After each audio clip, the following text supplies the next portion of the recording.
Les blockchains sont incroyablement populaires de nos jours. Mais qu'est-ce qu'une blockchain? Comment fonctionne-t-elle? Quels problèmes résolve-t-elle? Et comment peut-on s'en servir? Comme son nom l'indique, une blockchain est une chaîne de blocs contenant des informations.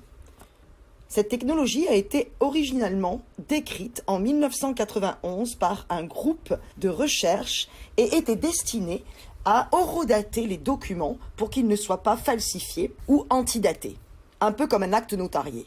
Cependant, cela ne sera quasiment pas utilisé jusqu'à ce que Satoshi Nakamoto, en 2009, l'adapte à la création d'une crypto-monnaie.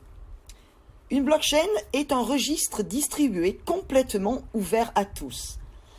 Elles ont des propriétés intéressantes telles que, dès qu'une donnée a été enregistrée dans la blockchain, cela devient quasiment impossible de la changer.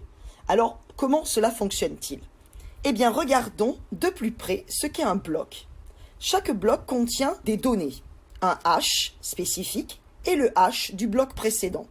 Les données qui sont enregistrées et stockées à l'intérieur du bloc dépendent du type de blockchain. La blockchain du Bitcoin, par exemple, stocke les détails des transactions à l'intérieur, tels que l'expéditeur, le destinataire et le montant de la transaction. Un bloc comporte aussi un hash. Un hash peut se comparer à une empreinte digitale tant il est unique.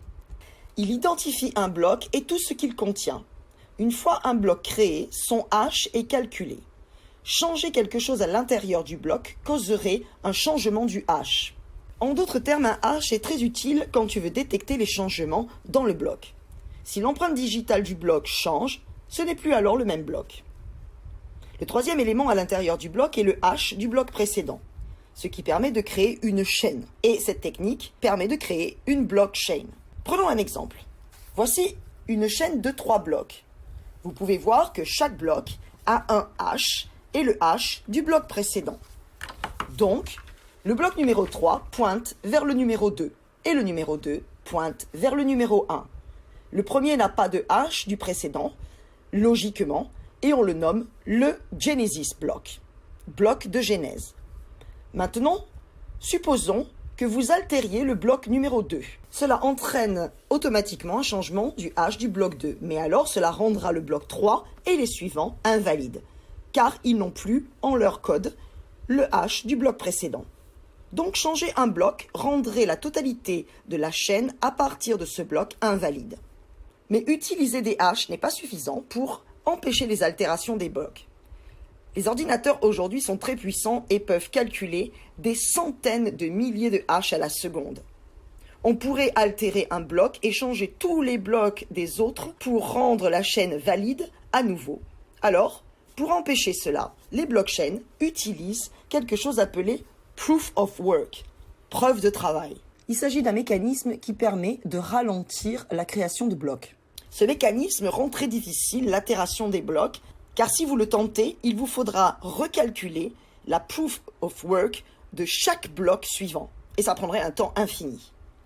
Mais il y a encore autre façon que les blockchains ont trouvé pour sécuriser leur système, et cela, c'est en étant distribué, au lieu d'utiliser une entité centralisée, un tiers de confiance, à l'instar des banques.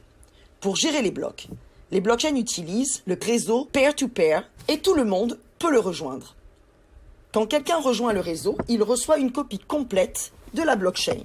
Les nœuds peuvent les utiliser pour vérifier si tout est en ordre. Observons maintenant ce qu'il advient quand quelqu'un crée un nouveau bloc. Ce bloc est envoyé à chacun dans le réseau. Chacun peut vérifier qu'il n'a pas été altéré. Et si tout est en ordre, chaque nœud ajoute ce bloc à sa blockchain. Tous les nœuds dans le réseau créent ce qu'on appelle un consensus. Ils se mettent d'accord sur quel bloc est valide et quel bloc ne l'est pas. Les blocs altérés seront rejetés par tous les nœuds du réseau. Donc en conclusion, pour modifier une blockchain, vous avez besoin de modifier tous les blocs de la chaîne et refaire la preuve de travail pour chacun, ainsi que prendre le contrôle de 50% du réseau de nœuds peer-to-peer, ce qui est quasiment impossible à faire. La blockchain évolue constamment. Un des développements les plus récents est la création des smart contracts. Ces contrats sont en fait des programmes stockés dans la blockchain et qui peuvent être utilisés pour automatiquement échanger de la monnaie, des crypto-monnaies en l'occurrence, des données basées sur certaines conditions.